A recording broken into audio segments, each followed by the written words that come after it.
out here fishing today with the new Matrix cork. This is the cup one. Found some reds out here.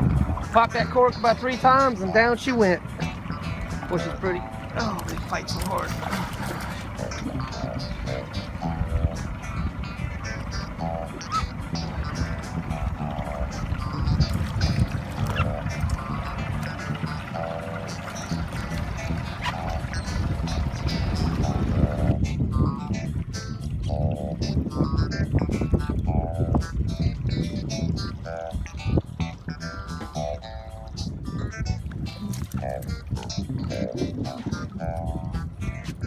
Out here, trying not to do corks. Of course, they work great.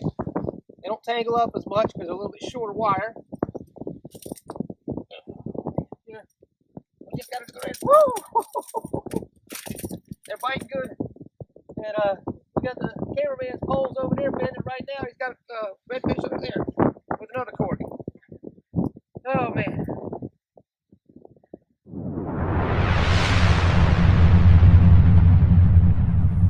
Welcome to another episode of DockSideTV. On this episode of DockSideTV, we're introducing the new Matrix floats.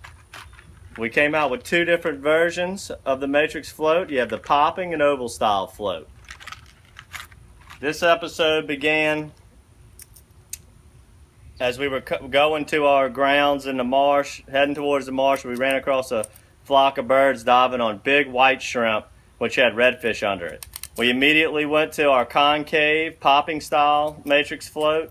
It was relatively rough out there. This float makes a lot of noise. The concave top really creates a lot of commotion in the water to get the redfish's attention under rough conditions.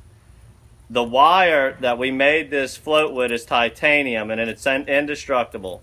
As you can see, you can bend this wire any which way and it always comes back to shape, straight up and down.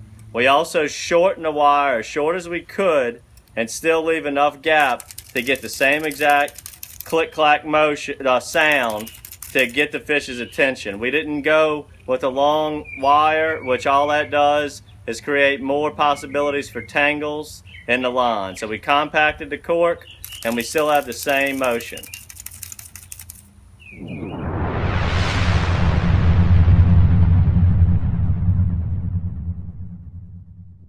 Well, as you can see in this redfish's mouth, this big long whisker here, that's not normal. It's not supposed to be there. What that is a big, he's got it down as cruncher, so I can't really see it, but it's a big white shrimp. And the reason we really favor corks, especially when he's migratory redfish are coming through Pontchartrain, what the cork's gonna do, it creates that rattle. Let me get the pole here. Oh, that rattle, that click clack sound. That's what it sounds like to a fish when a shrimp's jumping out the water. So when there's shrimp in an area, a cork is very hard to beat. We got the cupped one here, Matrix float. We got the titanium wire that can handle these. That's indestructible to handle these big bruisers. So when you know there's shrimp in an area, a cork, way to go.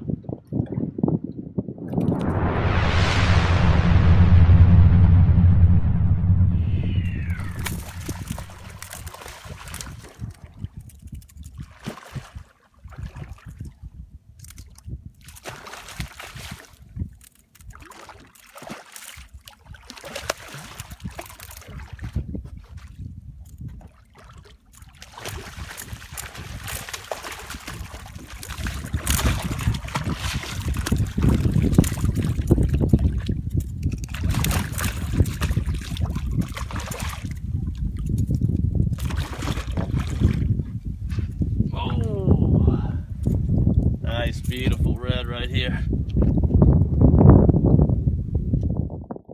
Alright, on this one, we just entered a pond. We got out of the main lake. We're in the back marshes here. Obviously, it's a lot calmer. The water's a lot more still. We can see the bottom in here. We can see some of these reds.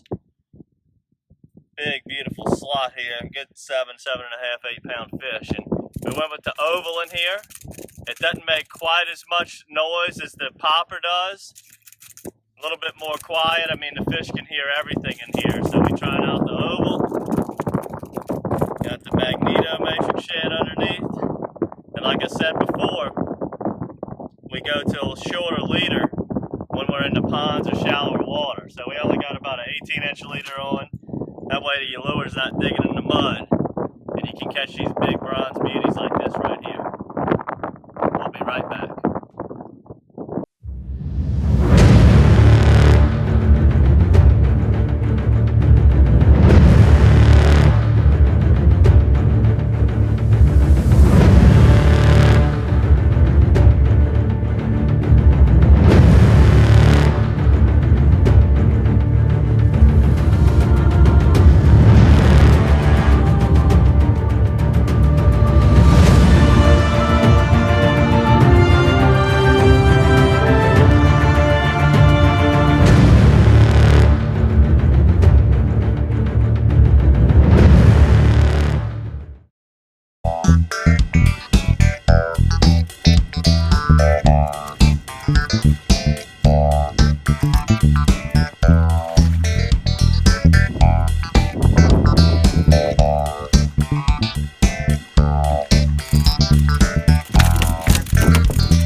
After chasing the birds in Lake Pontchartrain, we moved into the marsh. When we got into the duck ponds and the bayous off the marsh and off the ICW, it was much more still water, a lot calmer water. We switched to the oval style float. This has a totally different sound in the water. It's more of a personal preference, but I highly suggest the popping style when it's under rough conditions if you're using a cork.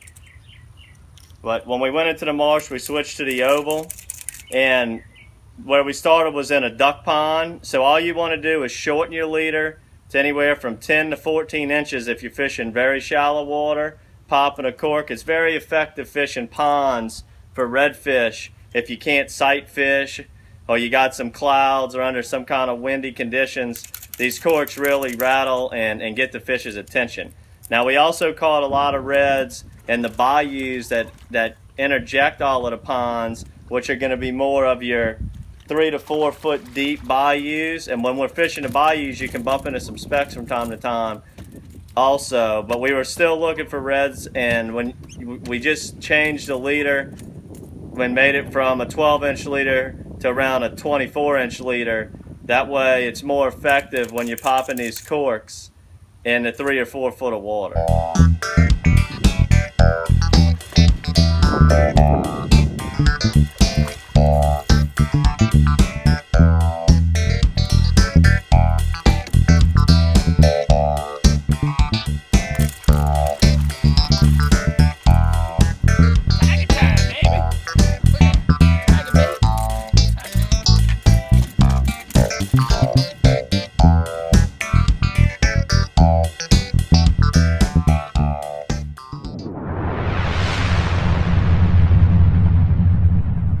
During the fall time of year, it's a very useful tool and strategy to make sure you have popping corks in the boat.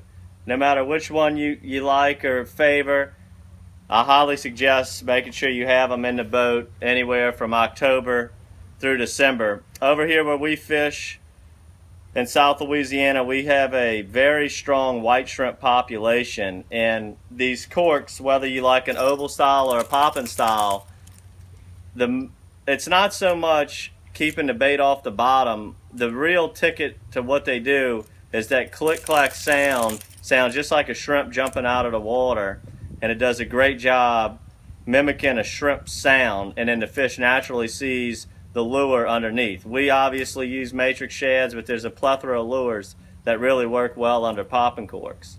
These matrix floats that we made, they're very, very effective for both speckled trout and redfish, which was our targeted species on this given day.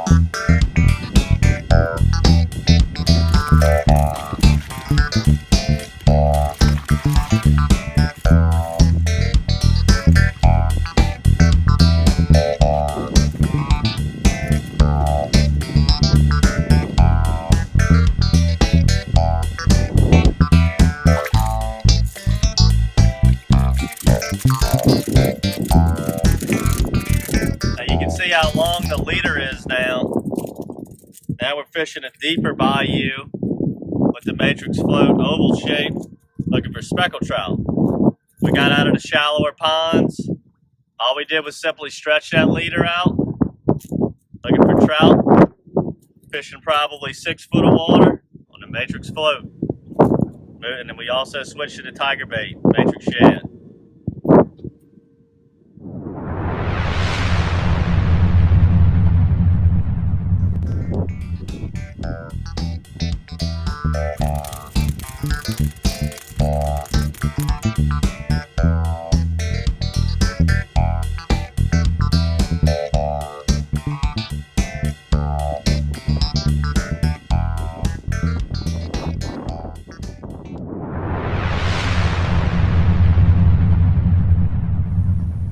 After focusing on the redfish,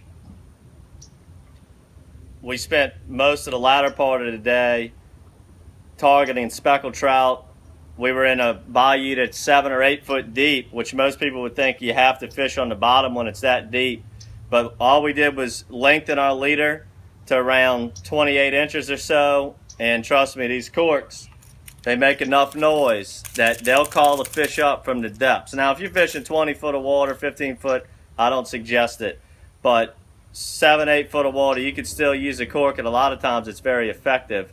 As you can see in some of these clips, towards the end of the day, the trout fishing really started heating up, and we were catching them 2 at a time with our Matrix floats.